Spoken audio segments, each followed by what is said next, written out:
Bismillahirrahmanirrahim. Ibu akan absen dulu. Sekarang hari Selasa. Sekarang TKP 4B TKP. Kita melanjutkan kemarin ya. Yang minggu lalu yang belum selesai. Benar nggak? Kemasan apa minggu lalu?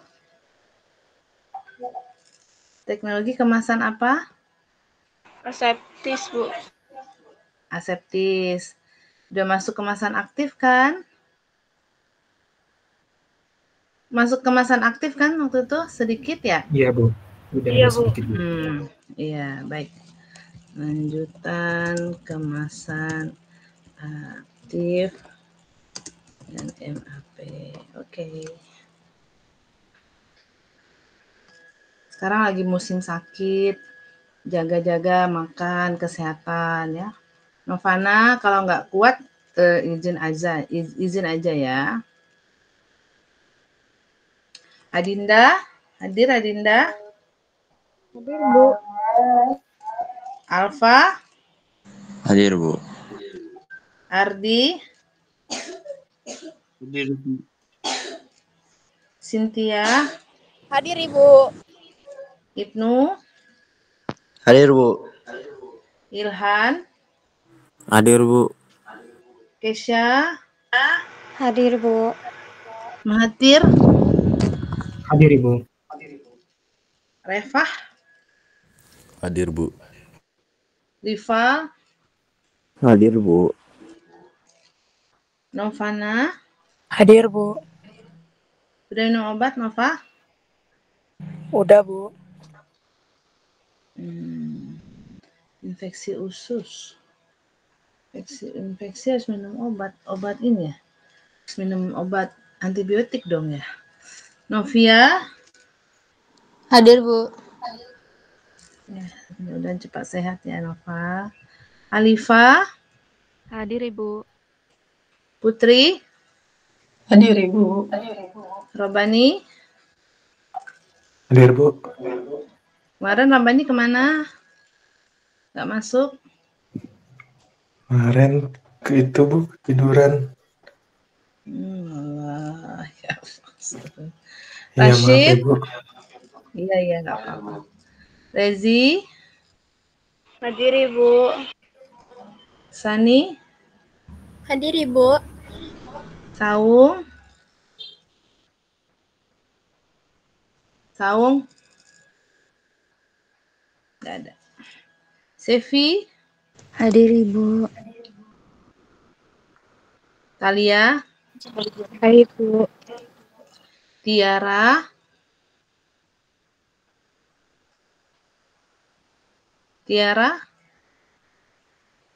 Zahira? Hadir, Bu. Zahra? Hadir, Bu. Zirhan? Hadir, Bu. Oke, alhamdulillah. Ada dua orang yang nggak ada, nggak nyaut nih. Baik, tak apa.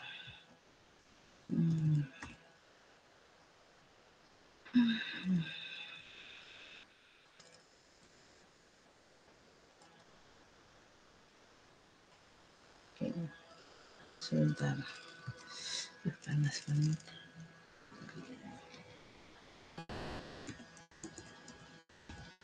Oke, apalagi nih? Panas banget ya Allah. Hardiknas ada apa ya?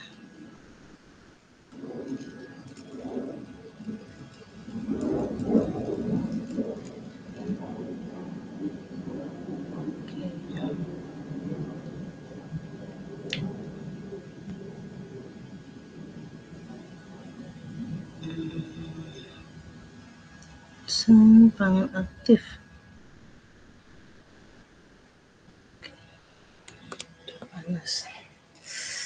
Panas banget. Very hot.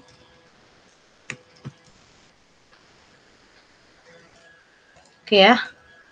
Minggu lalu kita udah bahas sedikit tentang kemasan pangan aktif ya. Kemasan pangan aktif itu adalah salah satu inovasi dalam teknologi kemasan pangan ya, yang memanfaatkan kecerdasan dan fungsi dari material atau bahan yang ditambahkan dalam kemasan tersebut. Adapun tujuan teknologi kemasan aktif ini ya adalah untuk memperpanjang masa simpan dari produk pangan ya. Contohnya kemarin sudah Ibu share, kita udah pernah bahas sedikit baru kita bahas. Di sini adik-adik lihat ya, ada daging ya, daging. Dry cured British, apa nih? Ini daging apa sih? Daging babi ya? Ham itu daging babi bukan? Di sini ada logo ya, ada logo, warnanya ungu. Kalau kita besarin nih, kelihatan nggak? Kelihatan, Bu. Patokannya adalah warna buletan yang di tengah ini ya. Kalau buletan di tengah ini warnanya sudah hijau orange, berarti boleh, ini masih boleh digunakan lah. Tapi kalau dia udah warnanya orange kemerahan, berarti harus segera dikonsumsi ya, harus segera diolah maksudnya.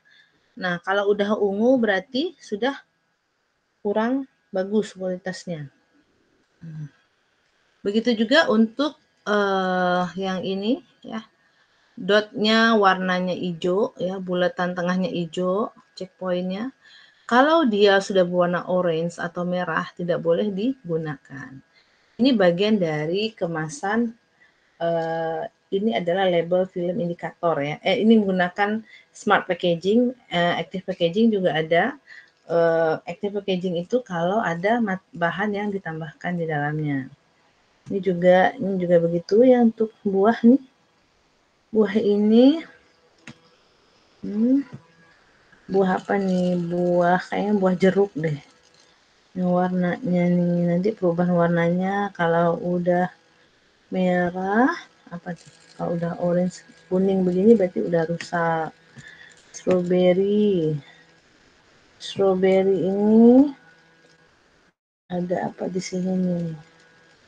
Biasanya ada peel here, ambil di sini.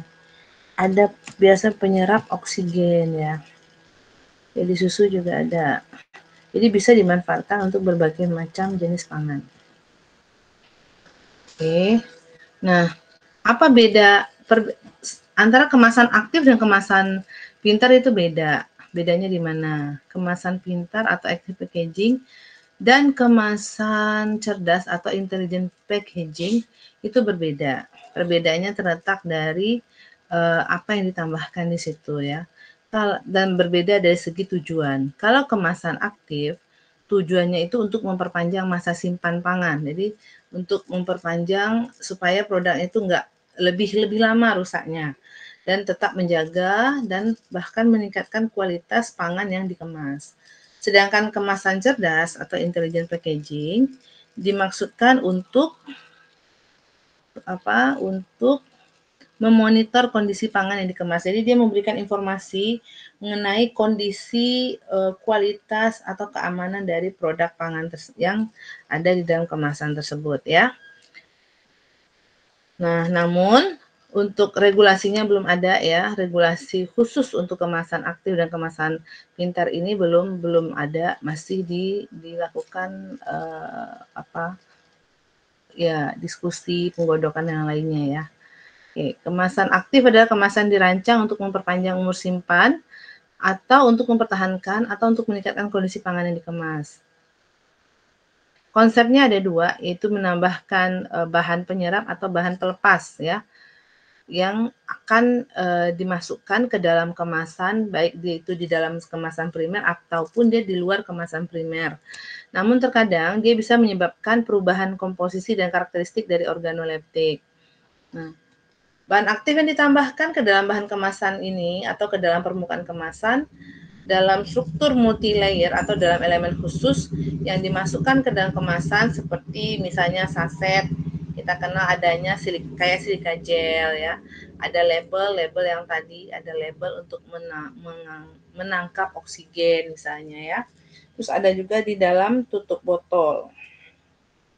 Nah, bahan aktif yang ditambahkan macam-macam, nggak harus nggak harus senyawa misalnya kayak pigmentasi aja, enggak, ada macam-macam, ada asam organik ya, ada enzim di dalamnya. Mungkin enzim itu untuk mencegah terjadinya reaksi enzimatis. Kan enzimatis itu ada yang non enzimatik, ada yang enzimatik. Nah, ditambahkan enzim supaya tidak terjadi interaksi ya, atau tidak terjadi reaksi.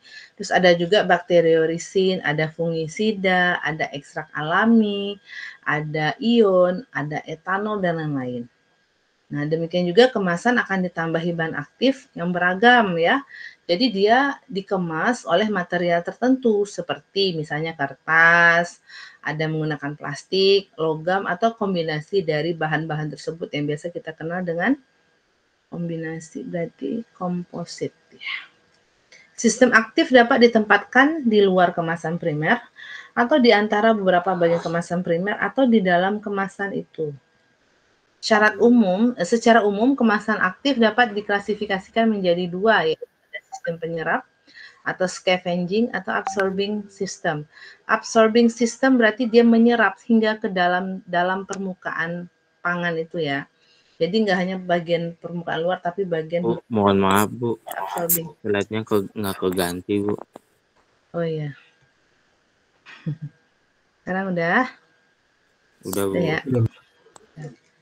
Oke.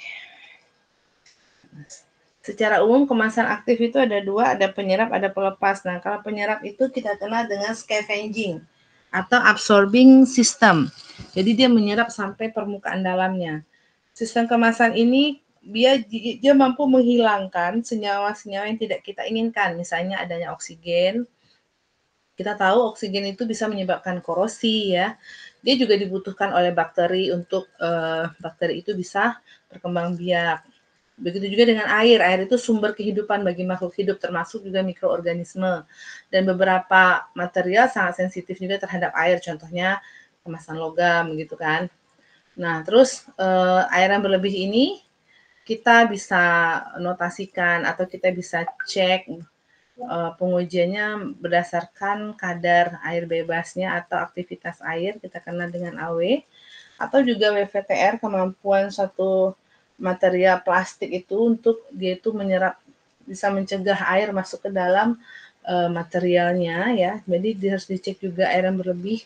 Itu adalah hal yang tidak diinginkan ya. Terus ada etilen. Etilen ini merupakan gas yang dihasilkan oleh sayuran atau buah-buahan selama proses penyimpanan ya. Dia akan mengalami proses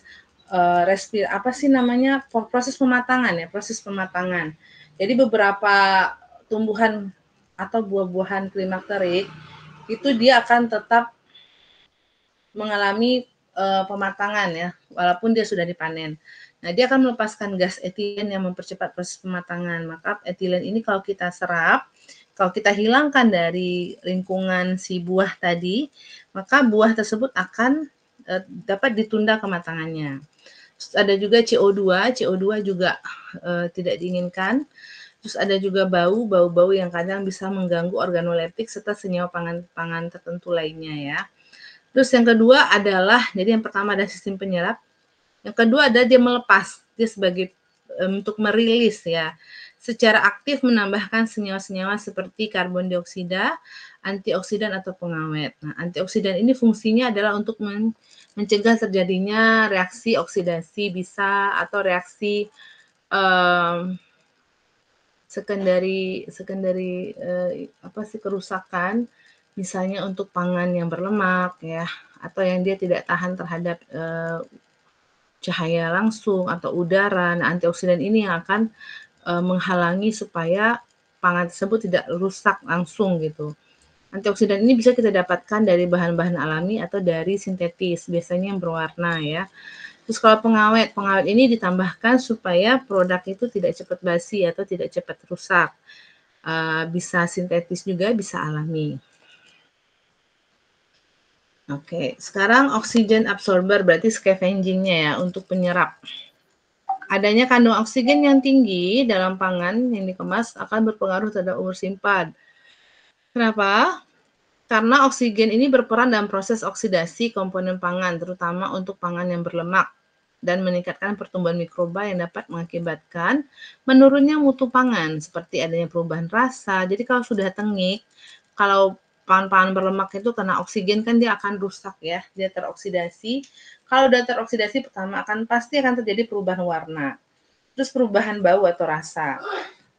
Rasanya akan berubah, terus kehilangan nutrisi. Kenapa nutrisinya hilang? Karena komposisi dari struktur nutrisi dari pangan itu akan berubah. Dia akan berubah karena adanya reaksi radikal ya. Karena ada reaksi radikal, oksidasi itu menyebabkan adanya reaksi radikal. Mungkin yang awalnya rangkap 2 menjadi ikatan jenuh, lemak jenuh. Yang awalnya ikatan rangkap 3 menjadi ikatan rangkap 2, akhirnya dia berubah menjadi ikatan jenuh. Nah, itu akan menurunkan kualitas atau mutu pangan. Nah, sehingga umur simpan dari produk itu menjadi lebih pendek, jadi dia lebih dini untuk rusak.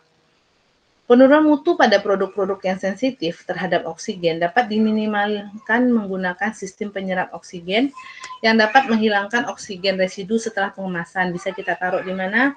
Kalau di minuman itu bisa ditaruh di dalam tutup botol ya. Penyerap oksigen ini dapat digunakan sendiri maupun bisa dikombinasikan dengan yang lain ya. Kita kenal dengan istilah modified atmosphere packaging atau kita kenal dengan kemasan vakum. Kombinasi penggunaan penyerap oksigen dengan kemasan vakum dapat meningkatkan atau menghilangkan oksigen di headspace, jadi di permukaan atas dari kemasan itu atau yang terlarut dalam pangan. Beberapa produsen penyerap oksigen mengklaim bahwa produknya dapat menurunkan residu oksigen sampai kurang dari 0,01%. Itu lumayan. Oke, penyerap oksigen sampai saat ini merupakan kemasan aktif yang paling komersial. Perkembangan awal dari sistem penyerap oksigen adalah berupa label self-adhesive atau saset yang dimasukkan ke dalam kemasan. Perkembangan selanjutnya, sistem ini didesain ditambahkan ke dalam bahan kemasan itu sendiri ya, menggunakan baik itu dia mono maupun multi-layer di dalam lapisan tutup botol ya.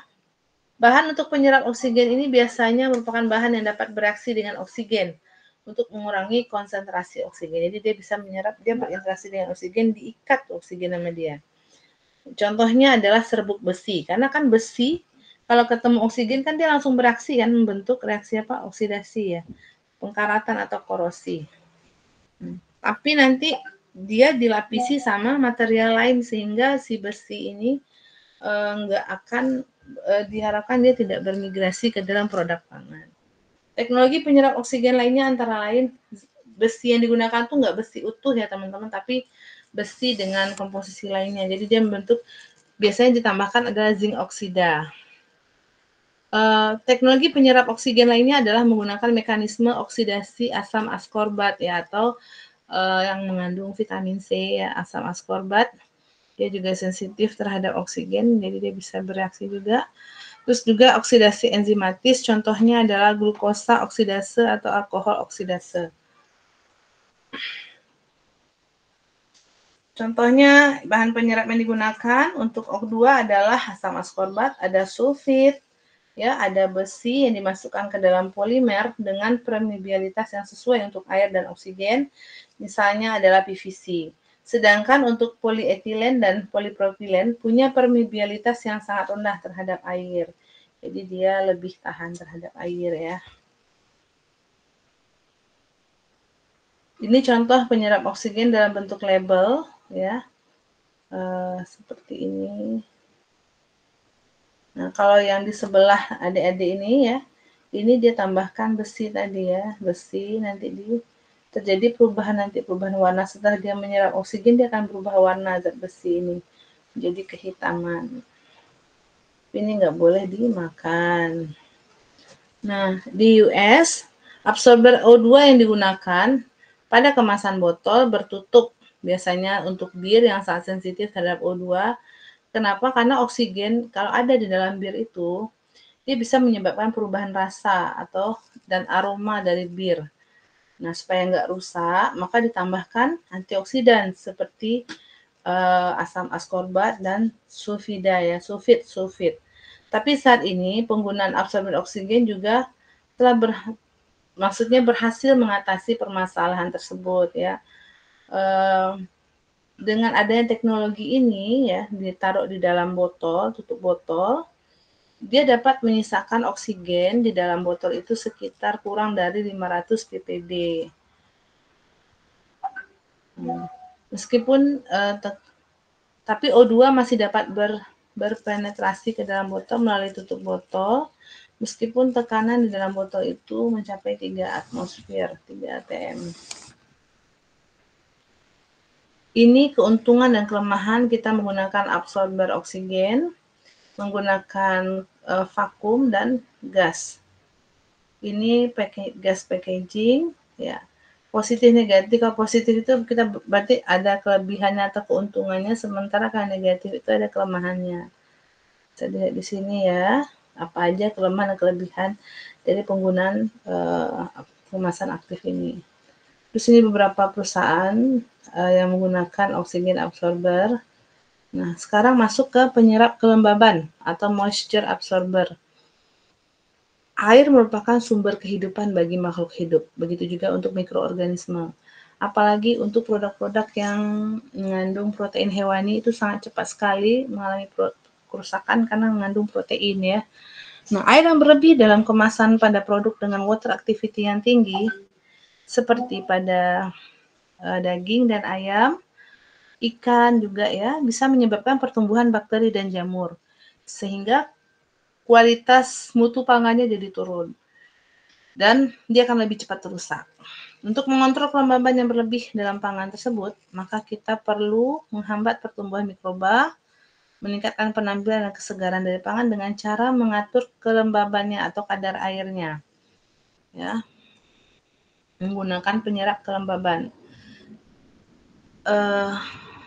Sistem penyerap kelembaban ini terdiri dari polimer superabsorben yang ditempatkan di antara dua lapisan polimer mikroporus atau non-woven.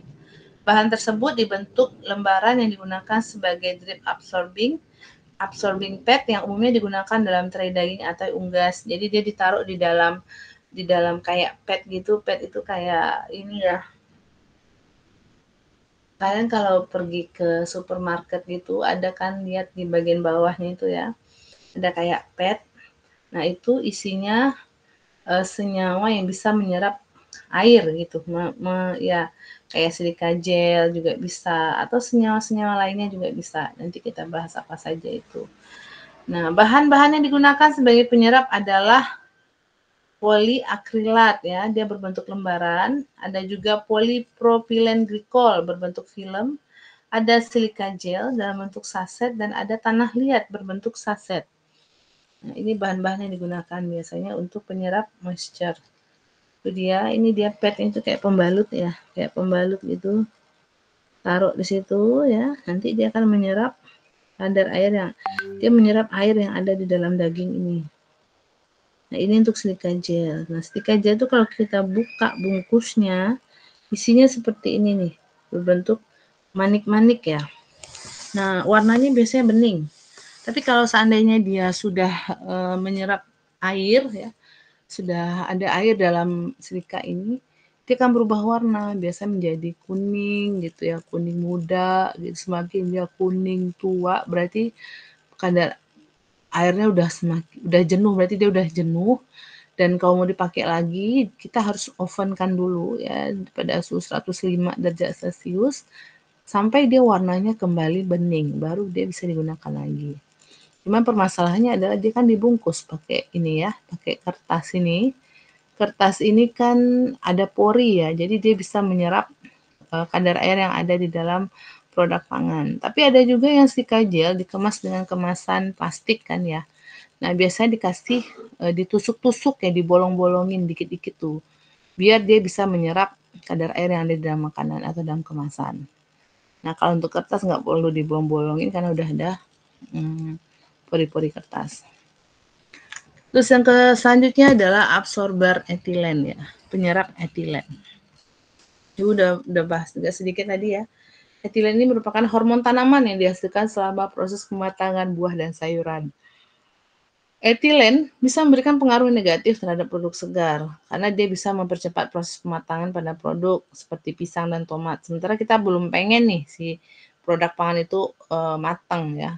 Kadang kan di saat tingkat panen di saat panen meningkat, terus tiba-tiba harga bahan itu jadi turun gitu. Biasanya di Indonesia kan seperti itu ya. Kalau lagi banyak gitu, dia jadi murah gitu. Sementara kan kalau petani, dia nggak ngaruh itu murah apa enggak.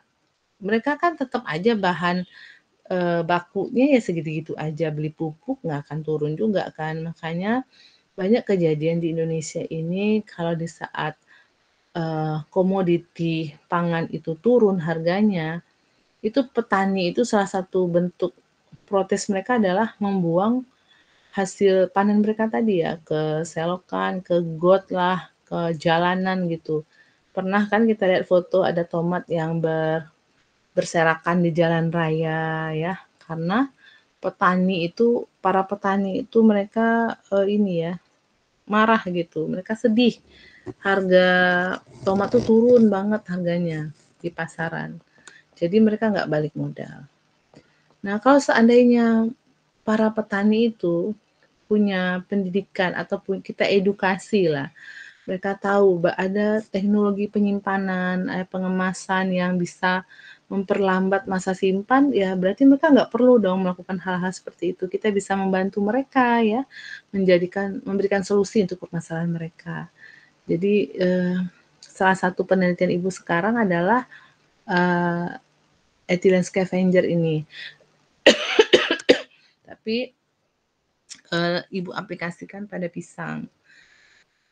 Udah ada mahasiswa yang lulus tahun lalu membuat ini ya. Jadi dia bandingkan ethylene scavenger ini kita bisa gunakan kalium permanganat ya. Kalium permanganat itu berupa kristal, dia senyawa kimia berbentuk kristal, butiran-butiran kristal warna ungu. Dia biasanya tuh digunakan untuk obat juga bisa ya, tapi obat luar gitu. Dia tuh nggak boleh bersentuh langsung sama produk pangan. Jadi dia harus diberikan media yang bisa membungkusnya itu. Jadi dia nggak langsung bersentuhan sama produk pangan itu dengan tambahan apa? Bisa dicampur sama tanah liat gitu ya.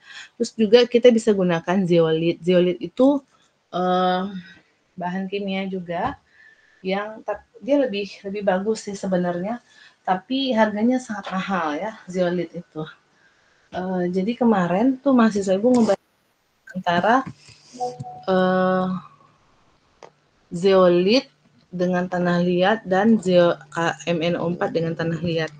Hasil yang diperoleh adalah ternyata KMNO4 dengan tanah liat dengan konsentrasi tertentu itu bisa menghambat proses pematangan pisang Ambon ya 50%. Jadi dia bisa menunda pematangan pisang Ambon itu 50% dari waktu sebelumnya. Misalnya waktu 6 hari dia tuh 6 hari udah busuk misalnya kayak.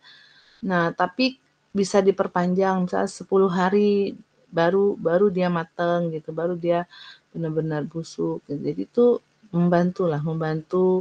cukup membantu para petani lah kalau seandainya ini kita kenalkan kepada para petani buah dan sayur ya. Oke, seperti itu. Ya, jadi ini untuk buah-buahan yang klimakterik yang dia tuh bisa tetap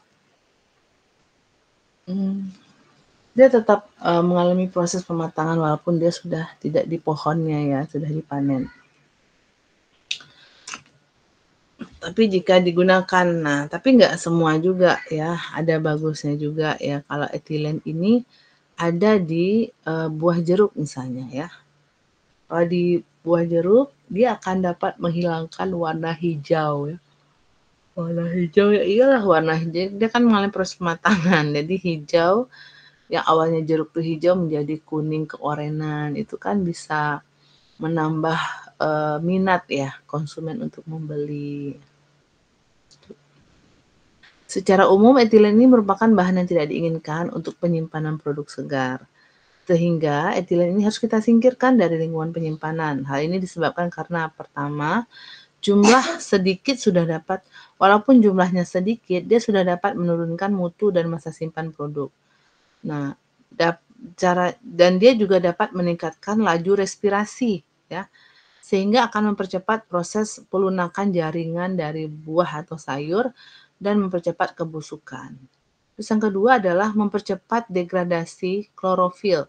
Jadi tadi ya, jeruk yang awalnya hijau menjadi kuning karena dia melakukan dia bisa mendegradasi, merusak pigmen klorofil menjadi berubah warna ya, akan menyebabkan kerusakan-kerusakan pasca panen.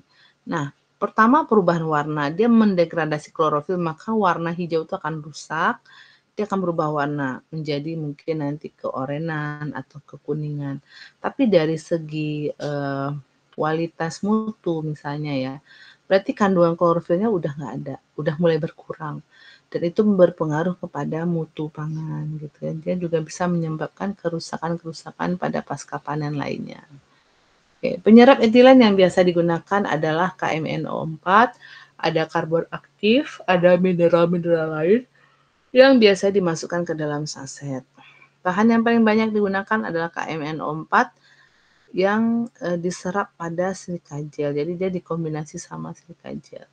Permanganat akan mengoksidasi etilen membentuk etanol. Jadi dia akan merubah si etilen ini menjadi etanol dan asetat. Bahan penyerap etilen mengandung 5% KMNO4 dimasukkan ke dalam saset untuk mencegah keluarnya KMNO4 karena KMNO4 ini sifatnya racun, maka dia harus dikombinasikan dengan yang lain ya. Nah, jenis penyerap etilen lainnya yang kita bisa gunakan adalah berbentuk katalis logam seperti palladium biasanya. Palladium yang diserapkan pada karbon aktif, dia akan menyerap etilen kemudian diurai menggunakan katalis ya. Terus karbon aktif mengandung bromin, tetapi penggunanya harus hati-hati. Kenapa? Karena dia bisa menyebabkan gas bromin. Kalian masih ingat nggak waktu kuliah material logam kayu, material gelas logam kayu kan ada menggunakan salah satu untuk sterilisasi ya. Perlakuan untuk kayu itu apa? Menggunakan fumigasi ya, menggunakan bromida, gas bromin. Nah, gas bromin ini seperti fungisida kan atau pestisida gitu. Nah, dia tuh berbahaya ya. Nah, kalau dia tersentuh air, si bromin ini bisa membentuk gas bromin. Nah, itu yang harus dihindarkan. Terus menyerap yang lain yang digunakan adalah mineral-mineral yang punya kemampuan menyerap etilen seperti zeolit, tanah liat, dan batu oya dari Jepang. Batu oya ini material yang sudah digunakan tak ribuan tahun lalu oleh masyarakat Jepang. Terus apalagi ada kombinasi diena dan triena yang defisien elektron pada bahan kemasan. Terus yang selanjutnya ada kemasan antimikroba. Ya, beberapa produk pangan yang mengandung protein hewani ya akan lebih mudah dia itu terkontaminasi sama mikroba. Ya, maka harus diberikan penyerap yang bisa mengatasi kontaminasi dari mikroba, kita sebut dengan antimikroba ya. Karena kalau nggak begitu nanti dia bisa rusak ya, organoleptiknya rusak, masa simpannya jadi berkurang. Terus ada juga risiko keracunan ya, dia mengganggu nggak hanya kualitas tapi juga keamanan dan organoleptik. Kemasan antimikroba ini mengandung bahan antimikroba yang dapat bermigrasi ke permukaan pangan, sehingga kontak dengan pangan dan antimikroba yang efektif bisa menghambat pertumbuhan mikroba di permukaan pangan tanpa adanya migrasi. Oleh karena itu, kemasan antimikroba efektif untuk produk pangan di mana kontaminasi mikroba yang terjadi pada bagian permukaan bisa dikurangi ya, bahkan dihilangkan. Berapa jenisnya bahannya adalah ada asam organik, contohnya adalah asam propionat, asam sorbat, asam benzoat, dan lain-lain. Terus juga bisa menggunakan bakteriosin, yaitu nisin ya. Ada antibiotik, imazalil, ada fungisida, benomil, ada ekstrak rempah, pimol, pisimen, simene. Ini biasa ada di rimpang-rimpang biasanya ya. Ada enzim lisozim. Terus ada protein juga, konalbumin, ada paraben. Paraben ini biasanya digunakan adalah etil paraben dan senyawa logam yaitu Ag NO3 atau nitrat. Perak nitrat ya. Bahan kemasan dapat dilapiskan ya, diinkorporasi, dimobilisasi atau permukaan termodifikasi pada bahan kemasan. Kemasan antimikroba ini dia nggak terlalu komersial ya, kecuali untuk bahan antimikroba yang berbasis perak. Kenapa? Karena memang mungkin harganya mahal, belum lagi harus ada pengujiannya ya. Tapi yang sering digunakan adalah yang berbasis perak. Ini contoh dari antimikroba yang bentuk chip, ditaruh di dalam dia bisa ditaruh di atas produk pangannya ya, mie ayam atau ikan, baru dibungkus pakai wrapping plastik. Penyerap dan penambah CO2 atau absorber dan emitter CO2. Kemasan aktif lainnya memiliki efek antimikroba adalah pelepas karbon dioksida atau CO2. Karbon dioksida generator. Peningkatan kadar karbon dioksida 10-80% diinginkan untuk pengawetan unggas dan daging. Karena karbon dioksida ini dapat menghambat pertumbuhan mikroba pada permukaan pangan secara efisien sehingga memperpanjang umur simpan produk. Karena yang dibutuhkan sama mereka tuh ada beberapa mikroba yang memang butuh oksigen ya. Justru kena CO2 dia menjadi rusak. Jenis kemasan aktif ini biasanya dikaitkan dengan sistem MAP untuk menyeimbangkan kehilangan CO2 karena pelarutan ke dalam daging dan permeasi melalui bahan kemasan sehingga CO2 ini menjadi berkurang. Salah satu contoh kemasan jenis ini adalah fresh pet. Digunakan untuk kemasan daging, unggas, dan makanan laut. Absorber CO2 terdiri dari asam askorbat dan besi karbonat, sehingga dia punya fungsi ganda dalam memproduksi CO2 dengan volume yang sama dengan volume O2 yang dia serap. Hal ini kita perlukan untuk mencegah pecahnya kemasan, terutama pada produk-produk yang sensitif terhadap adanya perubahan konsentrasi CO2 yang mendadak seperti keripik kentang. Dia akan merusak, jadinya nggak crunchy, terus mungkin dari segi aroma atau flavornya jadi rusak juga. CO2 yang dihasilkan dapat larut di dalam fase cair atau fase lemak dari produk. Dan ini akan mengakibatkan terjadinya perubahan flavor. Penggunaan lain dari absorber dan generator CO2 ini adalah pada kopi bubuk. Kopi yang disangrai dapat mengeluarkan sejumlah CO2 dan mengakibatkan pecahnya kemasan karena peningkatan tekanan internalnya. Reaktan yang biasanya digunakan untuk menyerap CO2 adalah kalsium hidroksida atau CaOH 2 kali. Dengan aktivitas air yang cukup, dia dapat bereaksi dengan CO2 membentuk kalsium karbonat atau CaCO3. Kalsium karbonat. Ini dia contohnya pelepas karbon dioksida dalam bentuk chip juga atau dalam bentuk saset. Terus yang selanjutnya adalah ethanol emitters atau pelepas etanol. Pada konsentrasi yang tinggi, etanol ini dapat mendenaturasi protein ya dari kapang dan ragi sehingga dapat bersifat antimikroba. Ya, jadi etanol juga digunakan sebagai bahan pengawet selama berabad-abad lamanya. Ibu ingat banget dulu ya waktu kuliah tahun 2003 waktu itu. Ibu belajar pertama kali itu belajar mikrobiologi, biokimia dan mikrobiologi. kami belajar bagaimana cara untuk membuat menentukan laju hambat dari bakteri. Jadi setiap apalagi diajarin bikin tissue culture gitu. Tissue culture itu kita nggak perlu tanah untuk menumbuhkan suatu tanaman, tapi kita bisa buat di medium agar. Diambil dari beberapa potongan jaringan tubuh dari tanaman itu, maka ditaruh di dalam agar tersebut. Media agar itu ditambahkan pupuk, di sana ada urea, terus ada nitrogen dan lainnya. Itu dia bisa tumbuh dari hanya potongan daun saja, dari bagian pucuk daun itu diambil, ditaruh di dalam media agar, terus disterilkan. Salah satu steril itu menggunakan etanol tadi ya. Kerjanya di di satu ruangan yang steril. Ya namanya waktu itu ibu di kampung ya, maksudnya di Padang itu kan bukan kota seperti Jakarta gitu kan ya. Terus fasilitas lab itu juga bukan fasilitas yang canggih gitu. Jadi tapi dengan kondisi begitu tuh dosen-dosennya tuh jadi kreatif, mahasiswanya juga.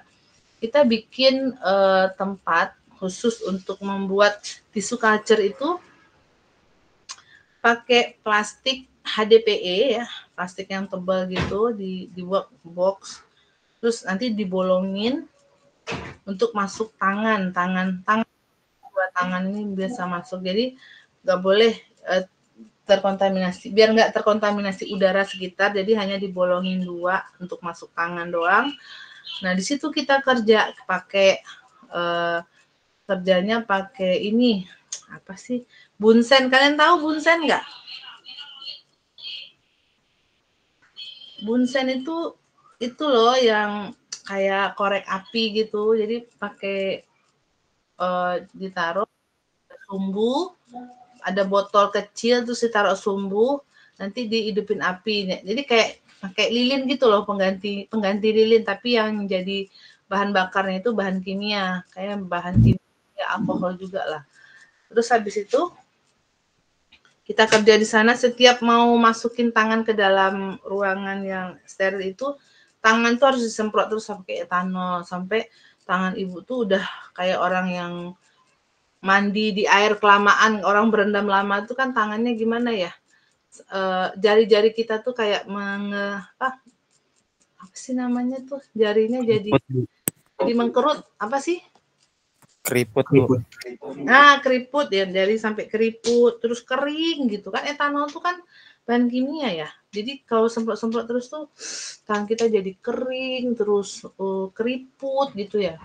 Nah, itu ibu ingat banget tuh. Jadi dia tuh bisa sebagai untuk bahan pengawet tadi ya. Dia bisa mematikan kuman atau bakteri. Makanya untuk salah satu untuk mencegah supaya tidak terkontaminasi mikroba, kita gunakan etanol. Kenapa? Karena dia bisa merusak protein si kapang dan ragi. Jadi dia merusak proteinnya, jadinya fungsi kapang dan ragi ini nggak bisa optimal pertumbuhannya di dalam produk pangan tersebut ya. Nah, penyemprotan etanol pada bahan pangan sebelum dikemas dapat memberikan pengaruh yang baik.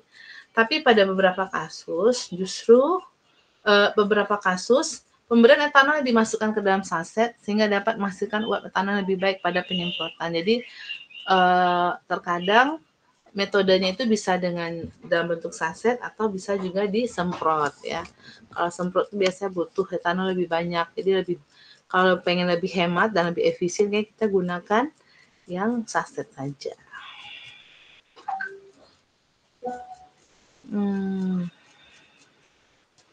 Ethanol emitters dengan nama dagang Etikap terdiri dari campuran etanol dan air yang diserap pada bubuk silika oksida dan dimasukkan ke dalam saset yang terbuat dari kertas dan kopolimer etil vinil asetat. Bau alkohol dapat ditutupi dengan penambahan flavor seperti vanila pada saset. Jadi biar dia kan juga volatil ya, dia mudah menguap, yang namanya alkohol pasti mudah menguap ya.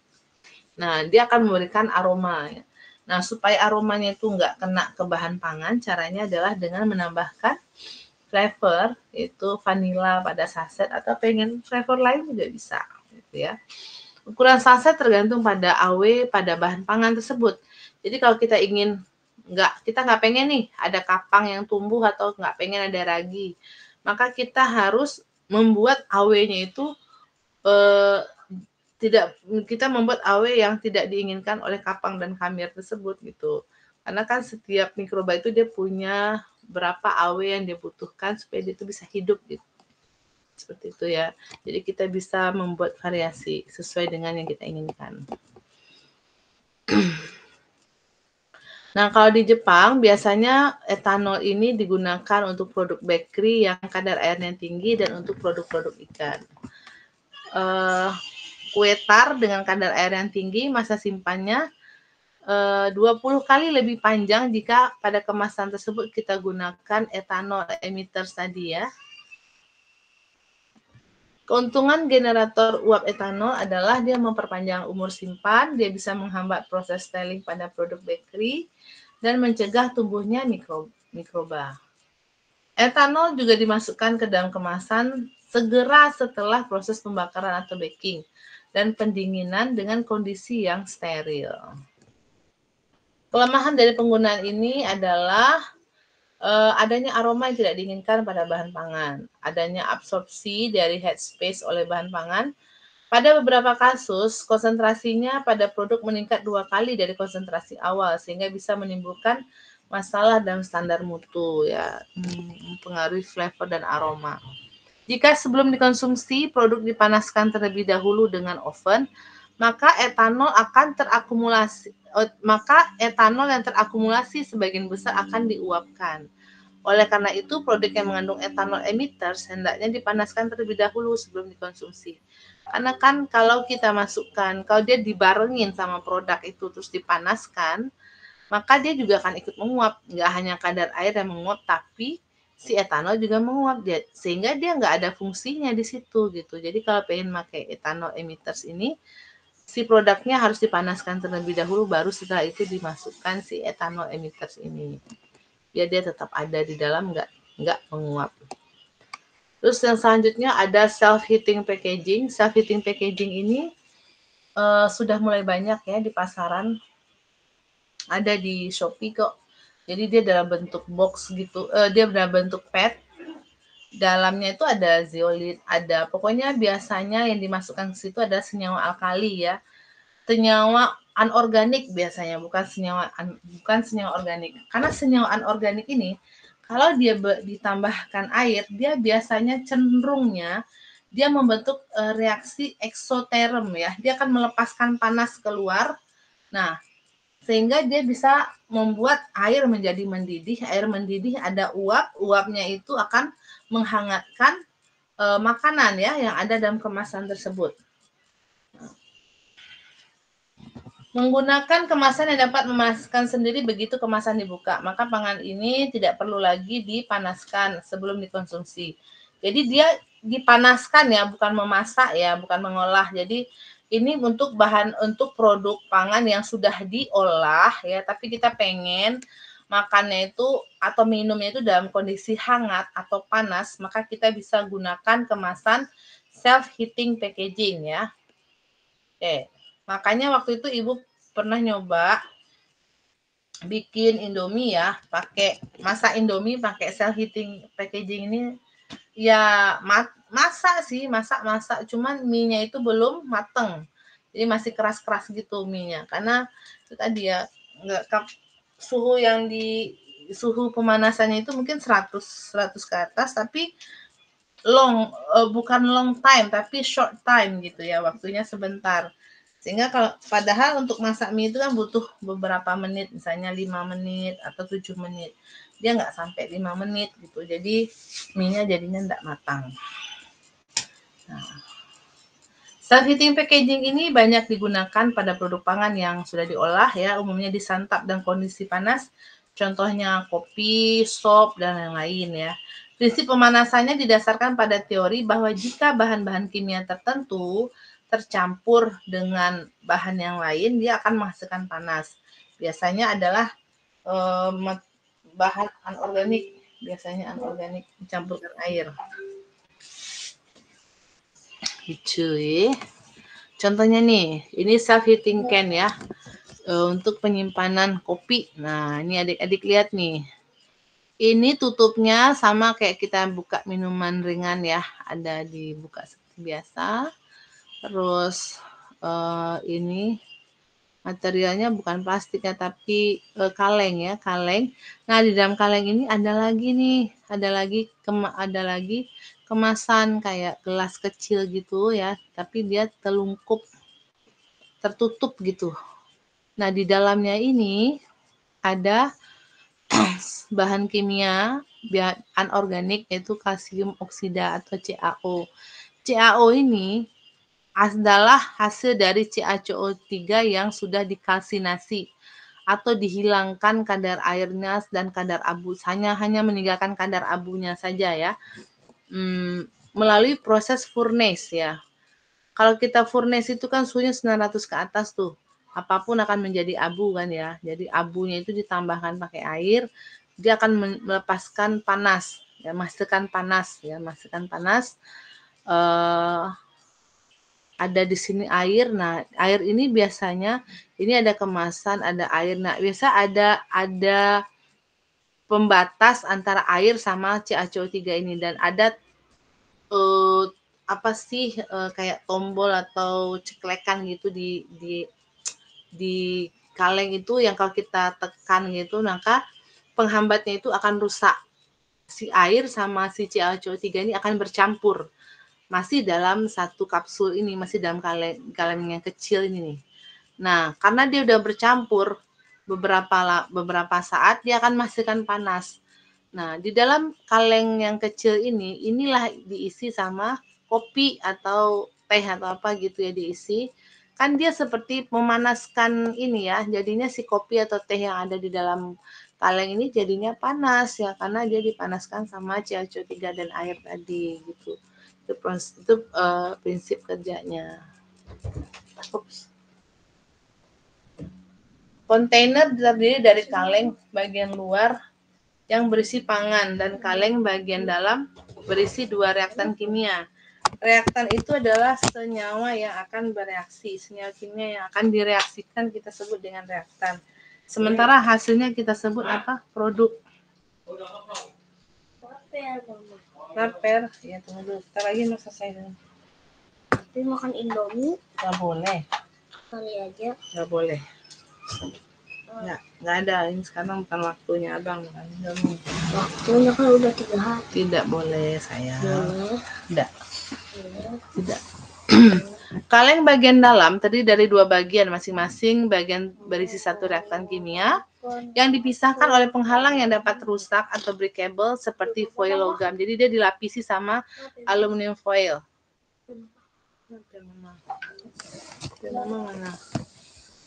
Atau film plastik tipis. Umumnya salah satu reaktan adalah cairan. Jadi ada padatan dan cairan. Ada padatan dan cairan ya. Padatannya ini bisa berbentuk serbuk biasanya. Reaktan akan stabil saat terpisah satu dengan yang lainnya. Tetapi saat dia bercampur, maka dia akan menghasilkan reaksi eksoterm ya. Untuk menginisiasi reaksi, ada tombol di bagian bawah yang kita tekan. Sehingga nanti dia akan rusak, si aluminium foilnya itu akan sobek ya. Bercampurlah reaktan yang cair tadi dengan serbuk tadi dan menghasilkan panas, melepaskan panas sehingga dia bisa memanaskan pangan yang ada di sekelilingnya. Kita sebut dengan self-heating packaging. Ini reaksi kimia yang terjadi, CaO tambah H2O menghasilkan CaOH 2 kali ya. Bisa menggunakan kalsium oxide atau magnesium oxide atau bisa juga zeolit ya. Dia akan bereaksi dengan air menghasilkan reaksi eksoterm yang akan mengeluarkan panas. Ini dia. Removable heater activating label. Terus ada packaging film layernya, ada waterproof layer, ada exotherm heater, dan ada packaging film layer. Biasanya dalam bentuk PET sih. Oke, apa itu reaksi exotherm? Adalah reaksi yang menyebabkan adanya transfer kalor atau panas dari sistem ke lingkungan. Reaksi eksoterm ini selalu ditandai dengan adanya kenaikan suhu sistem saat reaksi itu berlangsung. Masih ingat nggak kalian entalpi ya? Entalpi sama dengan energi yang memutuskan ikatan dikurang energi yang membuat produk reaksi. Dengan demikian, delta entalpinya bertanda negatif atau kecil dari 0. Hal ini dikarenakan energi yang dilepaskan lebih besar daripada energi yang digunakan untuk reaksi. Ini contoh reaksi eksoterm adalah ketika pembentukan H2O ya, dari hidrogen tambah oksigen. Atau CaO tambah H2O jadi CaOH 2 kali. Atau MgO tambah H2O jadi MgOH 2 kali. Terus selanjutnya adalah kalau tadi yang bisa memanaskan, yang sekarang mendinginkan. Nah, biasanya dingin-dingin ini biasa untuk apa?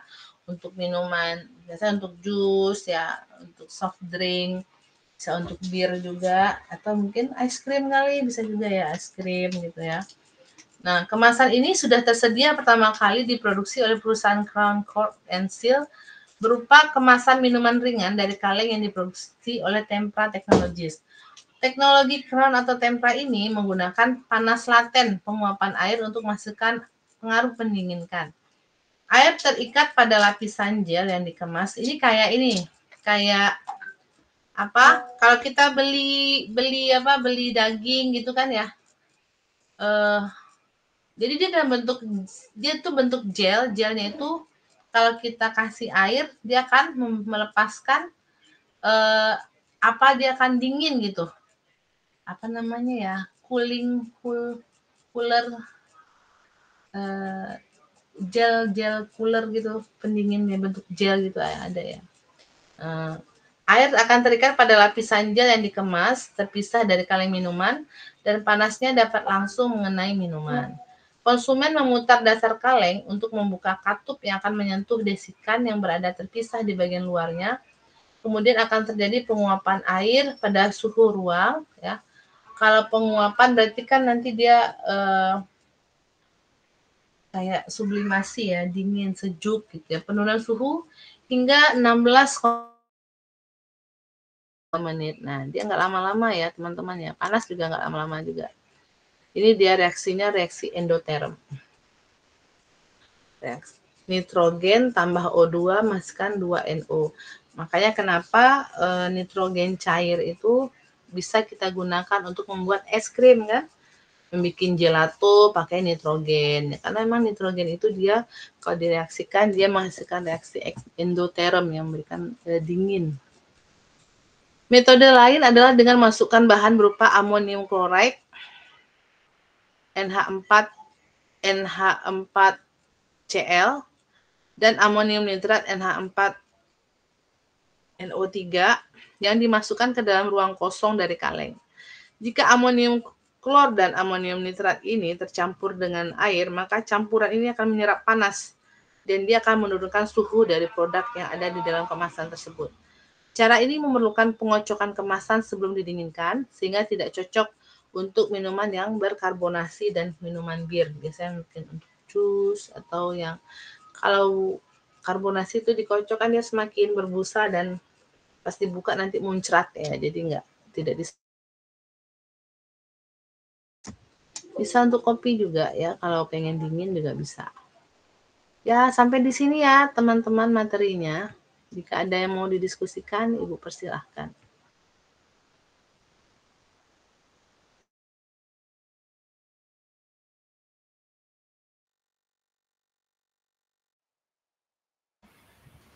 Silakan kalau ada yang mau didiskusikan. Tiara hadir, Bu.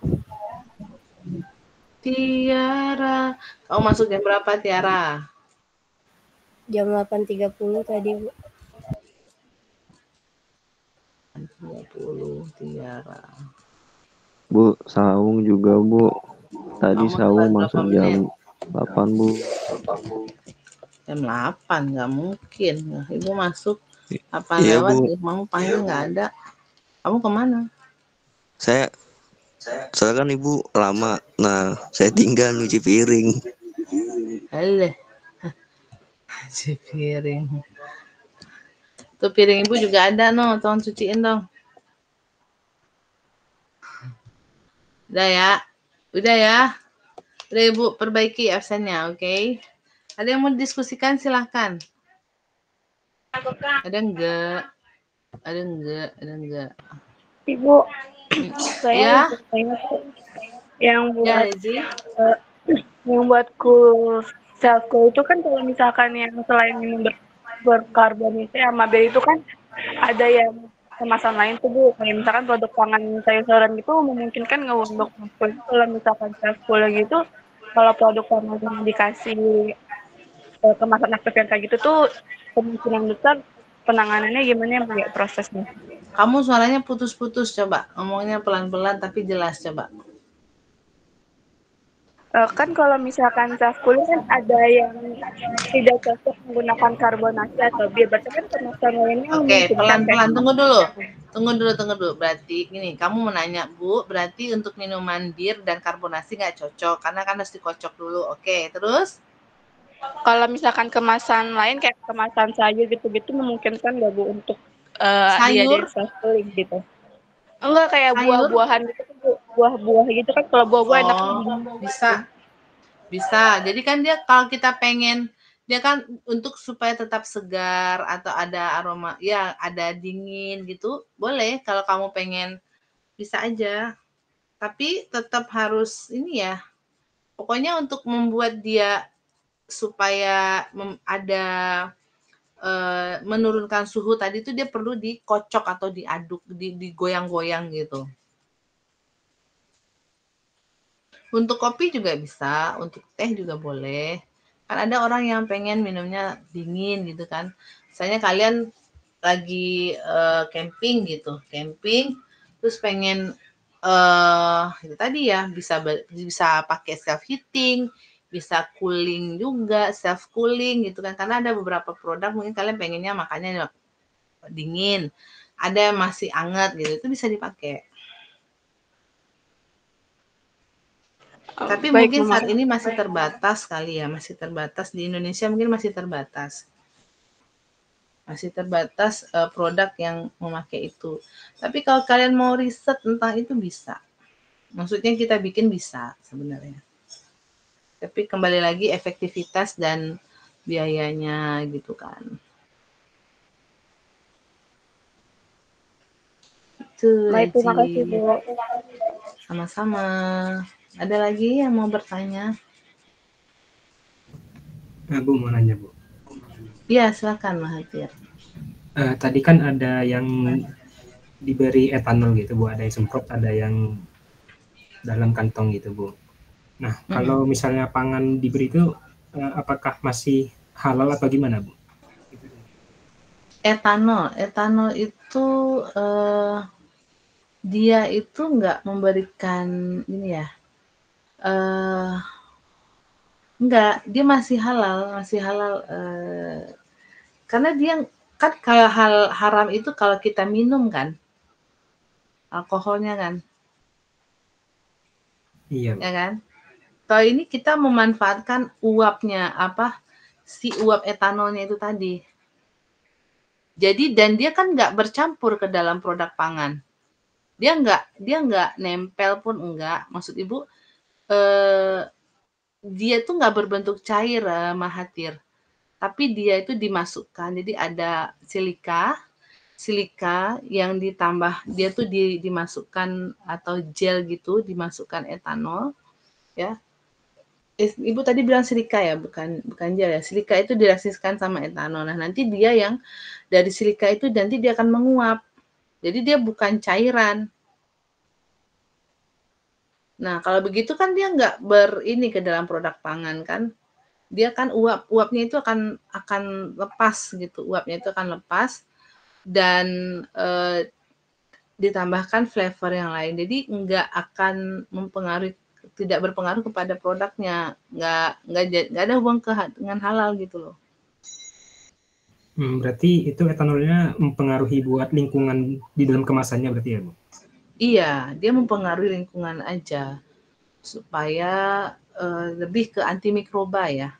Jadi bisa mencegah supaya mikroba itu tidak bisa hidup lama di dalam produk pangan tersebut. Karena dia kan bisa membuat protein dari mikroba itu rusak. Jadi si produknya nggak akan ada etanolnya gitu. Kita nggak akan mengkonsumsi etanolnya, enggak. Mirip kayak si Kajal gitulah, Mahathir. Kan dia dalam kemasan kan nggak kena ke dalam produk pangannya kan.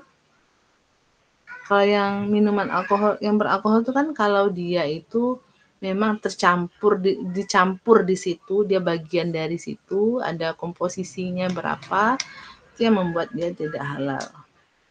Juga kayak obat-obatan gitu, untuk alkohol itu kan ada syarat. Kalau untuk obat-obatan kan ada yang pakai alkohol kan ya. Itu diperbolehkan, ada standarnya gitu, ada aturannya. Sejauh ini enggak mempengaruhi kehalalan kok. Oke, Bu. Baik. Makasih, Bu. Sama-sama. Silakan yang lain. Masih ada 3 menit lagi.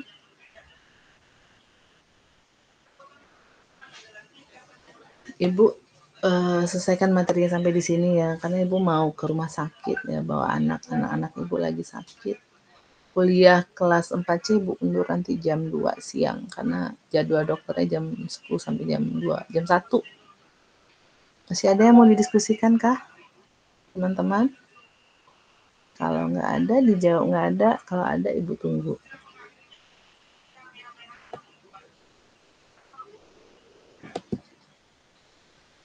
Nggak ada? Sepertinya nggak ada. Oke, baik. Terima kasih atas atensi kalian semua hari ini. Semoga kita semua dalam keadaan sehat walafiat ya, karena sekarang lagi musim sakit, banyak penyakit. Mudah-mudahan kita semua sehat. Ibu minta maaf banyak kekurangan ya. Assalamualaikum warahmatullahi wabarakatuh. Waalaikumsalam Waalaikumsalam. warahmatullahi Terima wabarakatuh. kasih, Bu. Ya, Makasih Bu. iya.